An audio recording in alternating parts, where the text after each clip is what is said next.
Hey, ¿qué tal, Slowbros? Bienvenidos al canal. Bueno, las llaves dinamométricas no son más que una carraca que nos permite ajustar el par de apriete, es decir, la fuerza con la que yo aprieto un tornillo o una tuerca de forma específica, de forma determinada, en la cual la vamos a determinar según un rango, una unidad de medida. Pueden ser, pues hay muchas unidades de medida seleccionadas previamente.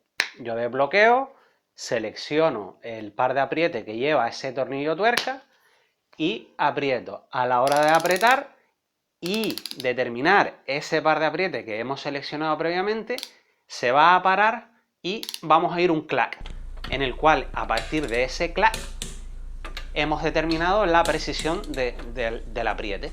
¿De qué depende el par de apriete? Pues al final, como les comentaba, del soporte a apretar.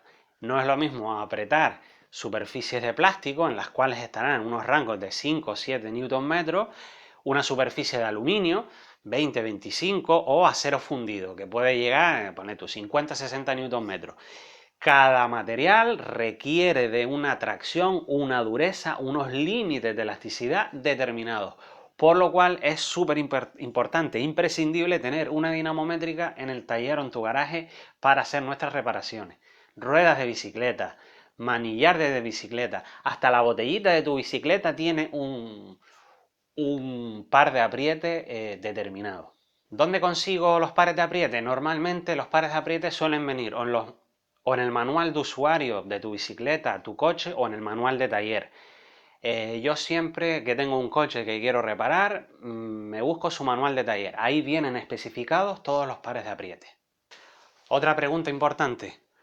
¿Puedo coger un mismo tornillo y darle el par de apriete determinado una y otra vez repetitivamente? Sí y no. Es decir, hay tornillos con los cuales están diseñados para ser apretados una única vez y si los retiras tienes que sustituir el tornillo, como pueden ser los tornillos de culata, y hay otros tornillos que, hombre, evidentemente los de tuerca, los tornillos de llanta, lo que es la rueda del coche, los vamos a apretar y aflojar una y otra vez y al final van perdiendo su límite elástico. En las llantas hay un truco, en las llantas no, pero quitando los tornillos de llanta, bueno, pues si no puedes sustituir el tornillo y ponerle un tornillo original nuevo, puedes reutilizar el mismo tornillo, ponerle el mismo apriete, pero un poquito del thread locker o el fijador de tornillos. De esta manera te aseguras que tiene el apriete determinado, pero que por si acaso ese tornillo está un poquito estirado ya de tantas veces usarlo, pues se utiliza el fijador de roscas para que se mantenga en esa posición. Pero nunca podemos coger un tornillo que ha sido apretado una y otra vez, ni ponerlo por debajo del par de apriete determinado, ni por encima. Hay que respetar siempre el par de apriete. Dos opciones, o tornillo nuevo o mantener el tornillo viejo, pero con un fijador de roscas. ¿Qué dinamométrica comprar? Bueno, no hay una llave dinamométrica que abarque todos los rangos de apriete que vas a necesitar, con lo cual mínimo vas a tener que tener dos. Una entre 0 y 30, por ejemplo, 0,20, 0,40, y la otra pues entre 40 y 300, es el rango en el que yo me muevo. Es imposible que una llave dinamométrica sea de 0 a 300. No sé si existe. Si existe debe valer un dineral, puesto que el muelle interno, el cual está tarado para ese par, esa selección de apriete, tiene que ser muy específico para poder tener un rango tan grande. Es decir, es difícil que una llave dinamométrica abarque el rango completo, con lo cual siempre vas a tener que usar varias, una para aprietes pequeños y otra para aprietes grandes. La pequeña te interesa que sea pequeña, ya que hay veces que el espacio del lugar no te lo permite, y los precios pueden rondar entre los 30 y los 1000 euros. Esta está entre unos 90 euros y esta puede llegar a costar unos 200 euros. Los tipos de dinamométricas que podemos tener, aparte de los rangos, pues las hay con un marcado digital, los hay con un marcado analógico, como pueden ser estas. Las hay que vienen grabadas en el mismo metal, pero todas tienen siempre un margen de error entre el 3% y el 6% aproximadamente. Cada cierto tiempo es conveniente llevar a tararlas, es decir, llevarlas a, digamos que el tarado, la precisión del muelle interno, cada X tiempo es conveniente llevarlas a reconfigurar, ¿vale? Es decir, a volverlas como a tarar, entre comillas. Por lo tanto, es conveniente incluso poner la fecha de compra para saber el tiempo que llevan de uso.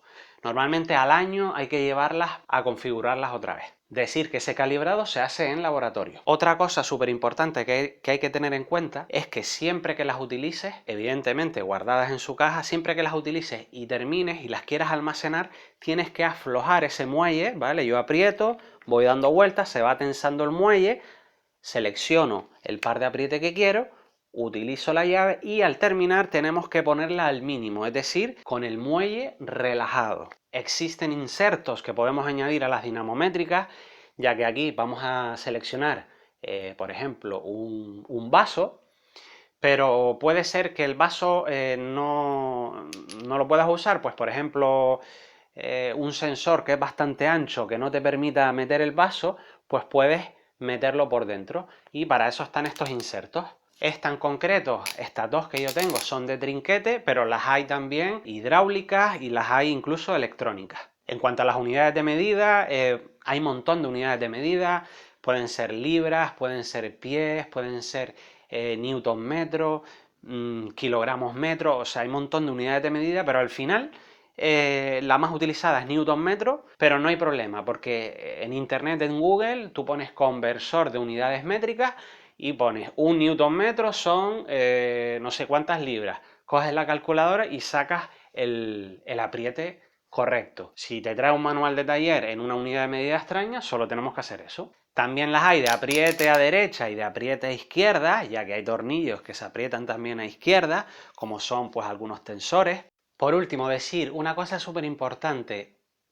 Cuando no tenemos el par de aprietes, ¿cómo aprieto? Bueno, hay unas tablas en las que hay una idea aproximada de el par de apriete según el diámetro del tornillo. Pues se tiene estipulado que un M6 tiene un par de apriete de aquí a aquí, un M8 de aquí a aquí, un M10 y así.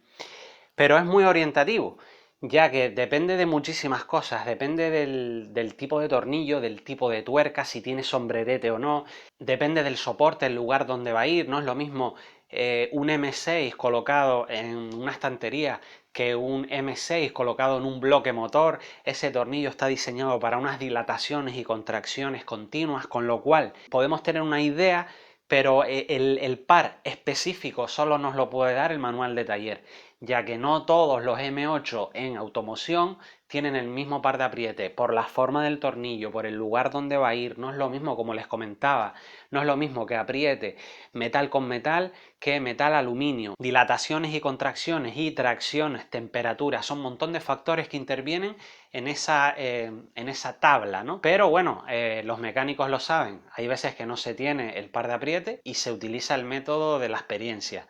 Pues oye, los M6 van a 10 Nm, los M8 25, 30, pero es que al final es muy relativo. Gente, nos vemos siempre sumando Slowbro Garage. Espero que les haya gustado y seguimos en el canal.